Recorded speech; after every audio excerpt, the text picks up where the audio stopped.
Now, Mr. President, on another matter, I wish to speak today in celebration of Pioneer Day, a holiday that my home state of Utah observes each July 24th to commemorate the arrival of the Mormon pioneers to the Great Salt Lake Valley. On this special day, Utah and communities in other states remember the extraordinary history of the Mormon pioneers who endured tremendous hardship in search of religious freedom in this great country that is set up for religious freedom. But they were mistreated and fought against from day one.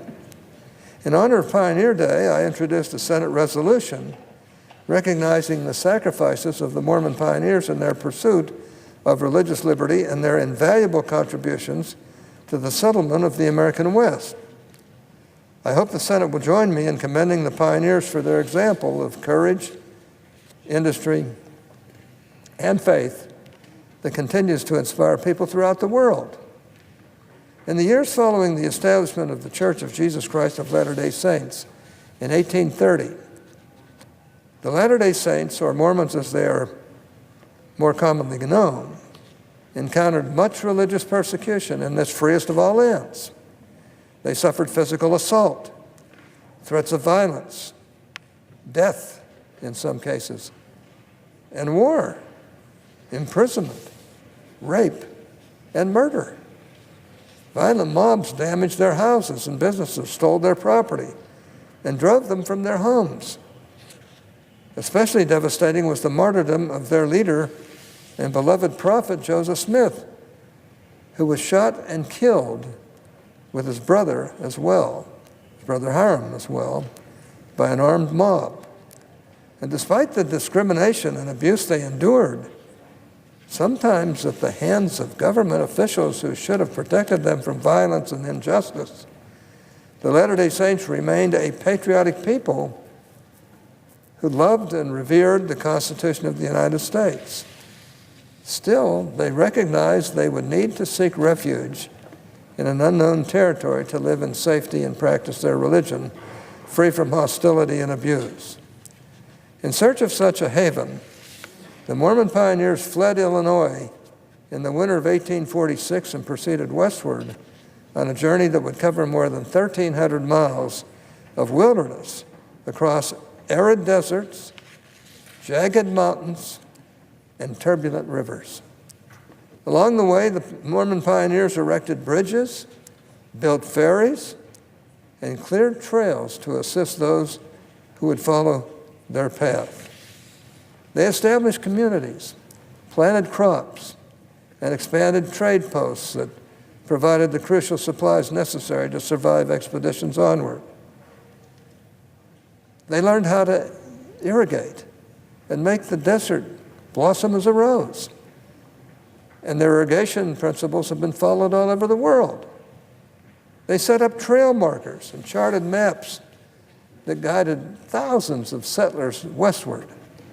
The United States certainly owes a debt of gratitude to those pioneers for their contributions to our nation's settlement of the West.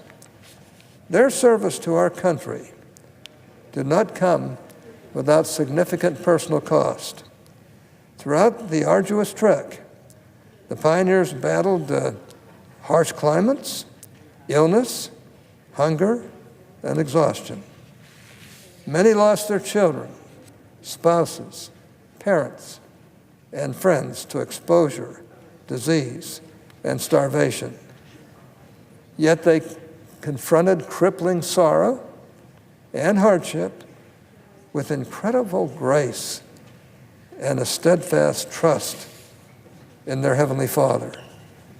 They expressed gratitude for the strength to surmount each challenge and gloried in life's daily miracles.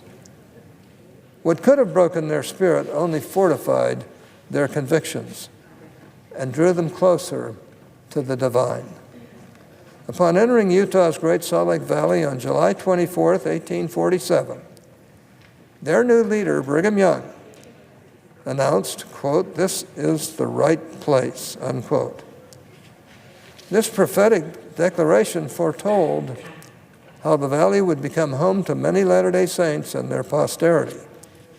Unfamiliar with the area and with few resources at their disposal, the pioneers worked together to plant their crops, irrigate fields, and build houses and businesses, thus transforming the barren desert into a thriving set of communities.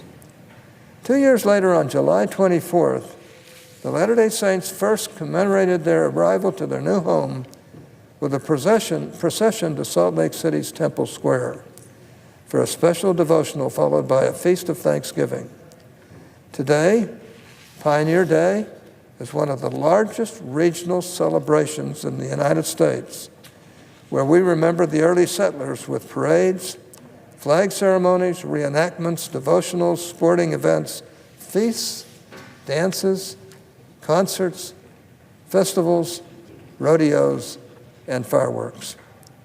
The rich heritage of the pioneers is shared not only by Utahns and those of the Mormon faith, but with people throughout the world, regardless of religious affiliation. These pioneers demonstrated what can be accomplished when industrious and resilient people join together as one to build a brighter future. Their determination and ingenuity encourages our own pioneer spirit, calling us to strive toward further progress and innovation. Their example of courage empowers us to triumph over adversity and inspires us to press forward with unconquerable faith and undaunted hope. On Pioneer Day, this July 24th, I hope we not only remember these remarkable pioneers, but reflect on what we can do to follow in their footsteps and ensure their legacy lives on in us and in future generations.